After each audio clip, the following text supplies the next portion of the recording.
एक बहुत ही प्यारी सी कन्या का जन्म हुआ। कन्या अत्यंत सुंदर थी। उसके माता पिता अथवा रिश्तेदारों ने जन्म पर खुशियां मनाई।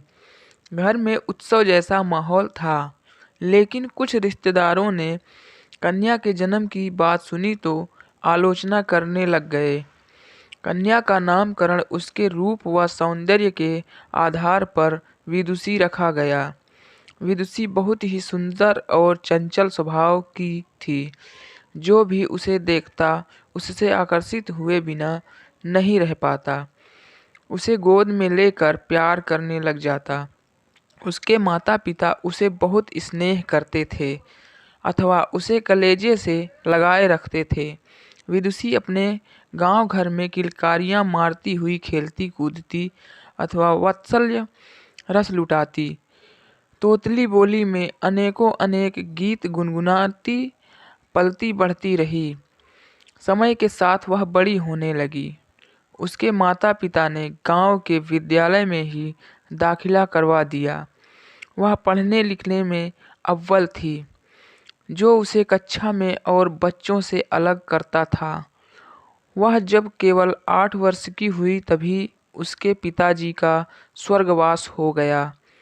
फिर वह मानसिक रूप से परेशान रहने लगी, किंतु फिर भी वह पढ़ लिख कर आगे बढ़ती रही। उसे बचपन से ही क्रिकेट, फुटबॉल व वॉलीबॉल आदि अनेक खेल खेलने का शौक था। वह अभ्यास करती थी, उसमें लगन था, जिसके कारण वह एक राष्ट्रीय खिलाड़ी भी बन गई। विदुषी एक साधारण परिवार में जन्मी थी। धन के अभाव से उसने हार नहीं मानी।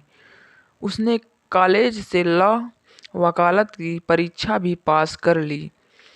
विदुषी की जिंदगी में एक मोड़ ऐसा आया कि जब वह एक परीक्षा देने के लिए ट्रेन से जा रही थी, रास्ते में असामाजिक तत्वों ने ट्रेन पर हमला कर दिया।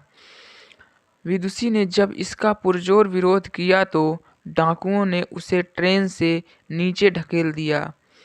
इस कृत्य से उसका एक पैर ट्रेन की चपेट में आकर कट गया। इसके बावजूद विदुषी ने हिम्मत नहीं हारी और निरंतर आगे बढ़ती रही। विदुषी अपने भाग्य के भरोसे न रहकर पूरे जीवन में मेहनत करती रही। उसके नेक इरादे ने एक दिन एवरेस्ट की चोटी भी लांघ दी।